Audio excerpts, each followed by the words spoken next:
एक घटना आहे एका दाम्पत्याची, रत्नागिरी जिल्ह्यातील ताडगावमधली.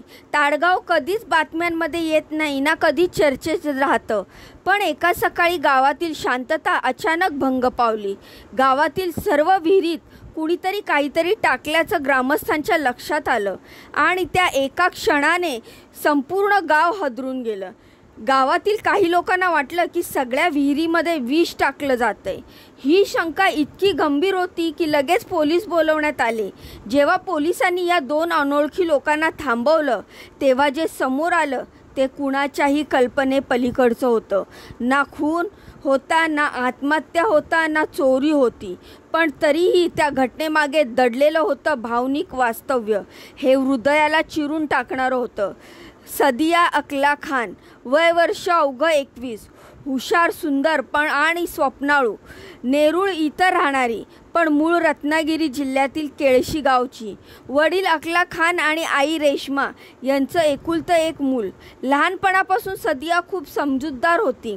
अभ्यासात तर ती नेहमीच उज्ज्वल होती, पण तिचं मन लहानपणापासून थोडं भावनिक आणि संवेदनशील होतं. कॉलेजमध्ये गेल्यावर तिला एका तरुणाशी प्रेम झालं. तो तरुण तिच्या कॉलेजमध्ये शिकणारा होता. नाव होतं इरफान. साधा, सोज्वळ, मध्यमवर्गीय घरातून आलेला. दोघांनीही पहिल्यांदा एकत्र ग्रुप स्टडी करताना बोलायला सुरुवात केली होती. सुरुवातीला मैत्री, मग जवळीक आणि हळूहळू ती मैत्री प्रेमात बदलली. सादियाचं स्वप्न होतं की शिक्षण पूर्ण करायचं, नोकरी करायची आणि इरफानसोबत लग्न करायचं. तिच्यासाठी ते प्रेम एक अशा गोष्टीवर होतं जी तिच्या संपूर्ण आयुष्याला अर्थ देत होती. अकला खान, वय वर्ष 50, मूळचा केळशी गावचा, सध्या मुंबईत स्थायिक झालेला एका खाजगी कंत्राटदाराच्या कार्यालयामध्ये काम करणारा. रेश्मा खान, वय वर्ष 45, ही गृहिणी. त्या दोघांसाठी सादिया म्हणजे सगळं जग होतं, पण तिचं त्याच्या मान्यतेच्या चौकटी बाहेरचं होतं. इरफान हा दुसऱ्या जातीचा होता. त्यांच्या समाजात प्रेमविवाह ही अजूनही लाज मानली जाते. अकला पण सुरुवातीला फक्त विरोध केला, पण त्यानंतर सादियाला समजवण्याचा प्रयत्न केला. पण सादिया आपल्या निर्णयावर ठाम होती. मी इरफानशिवाय दुसऱ्याशी लग्न करणार नाही, असं तिने स्पष्ट सांगितलेलं. तिच्या या निर्धारानं अकलाच्या मनात राग, अपमान आणि भीती या तिघांनी घर केलं. गावाकडचे लोक काय म्हणतील, समाज काय म्हणेल, त्याच्या प्रतिष्ठेला धक्का लागेल, या सगळ्यांच्या दबावाखाली अकलाक आणि रेश्मा खूप अस्वस्थ झाले. सादिया काही ऐकेनाशी झाली. वडिलांच्या शिव्याही तिने गपगुमाने सहन केल्या. आईच्या डोळ्यातले अश्रू पाहून ती अनेकदा गहिवरली, पण प्रेमातली तिची श्रद्धा अजिबात डगमगली नाही. एका रात्री सदियाने आत्महत्येचा प्रयत्न केला. बाथरूममध्ये ब्लेडने हात कापला. सुदैवाने वेळेत लक्षात आलं आणि तिचा जीव वाचला. पण त्या रात्रीनंतर अकलाक पूर्णपणे तुटला. त्याला वाटलं आपली मुलगी आपल्या हातातून निघून चालली आहे. काही दिवसाने त्याने एका ओळखीच्या माणसाकडून एका मांत्रिकाचा पत्ता घेतला. तो मांत्रिक रत्नागिरी जिल्ह्यातील गडगाव इथे राहत होता.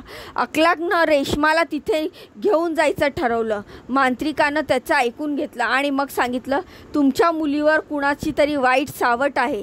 त्यासाठी तुम्हाला 21 विटांवर मंत्र घालून त्या वेगवेगळ्या विहिरीमध्ये टाकाव्या लागतील. अकलाकनं कोणताही विचार न करता होकार दिला. त्याला फक्त सादियाचं प्रेम ओढायचं होतं. तिनं आपली चूक समजून घ्यावी एवढीच त्याची इच्छा होती. 21 वीट घेऊन अकलाक आणि रेश्मा प्रवासाला निघाले. मुंबईतील नेरूळ, बेलापूर, जुईनगर, वाशी इथल्या विहिरीमध्ये त्यांनी एक वीट टाकली. त्यानंतर मुरुडमधल्या एका लग्न समारंभासाठी गेले असताना त्यांनी रेवदंडा, साळाव, ताडगाव या ठिकाणी ही विटा टाकल्या. प्रत्येक विहिरीसमोर थांबताना अकलाकच्या डोळ्यात आशेची एक क्षण असायचा. कदाचित आज ही वीट काहीतरी बदल घडवेल. त्याला वाटायचं रेश्मा गप्प असायची.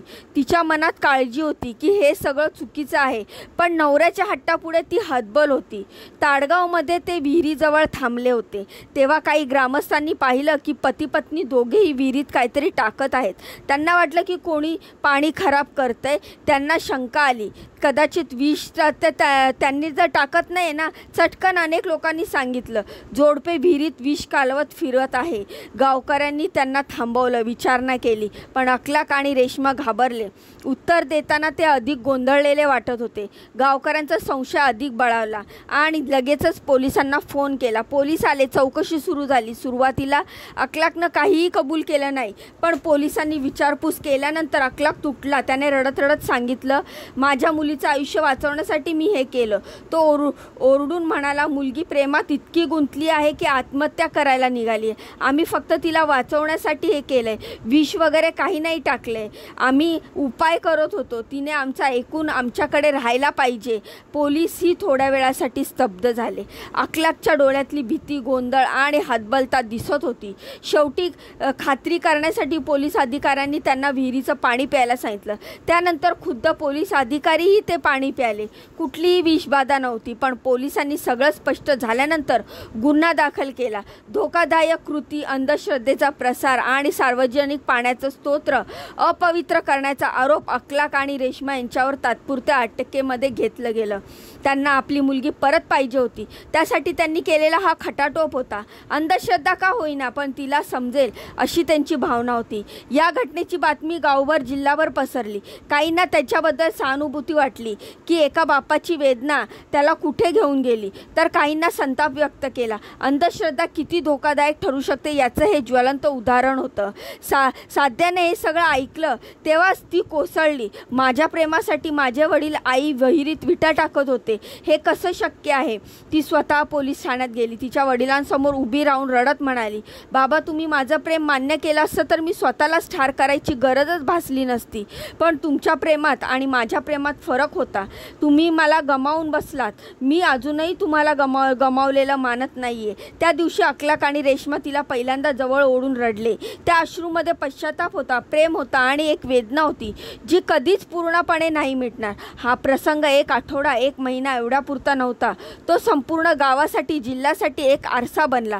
अंधश्रद्धा कसली माणसाच्या विचारशक्तीला मारते आणि ती कशी प्रेमासारख्या शुद्ध भावनेलाही विटाळते, हे या घटनेने दाखवून दिलं. अखलाक आणि रेश्मा यांच्यावर कारवाई झाली, पण त्याहीपेक्षा मोठी शिक्षा म्हणजे समाजसमोरची लाज आणि आपल्या मुलीकडून मिळालेला धक्का.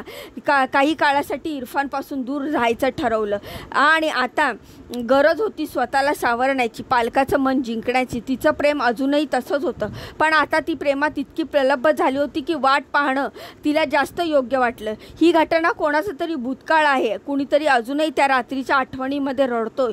कुणाचं तरी मन अजूनही आपल्या वेळी स्त्रांबतोय आणि अशा विचारांनी पोखरलेला प्रेमावर उपाय नसतो, म्हणूनच समजूत असते आणि अंधश्रद्धेवर उपचार फक्त जागरूकतेचा असतो. या घटनेतून आपण काय शिकावं, तर अंधश्रद्धा ही केवळ अज्ञानाची नाही तर भावनिक असुरक्षिततेची परिणिती असते.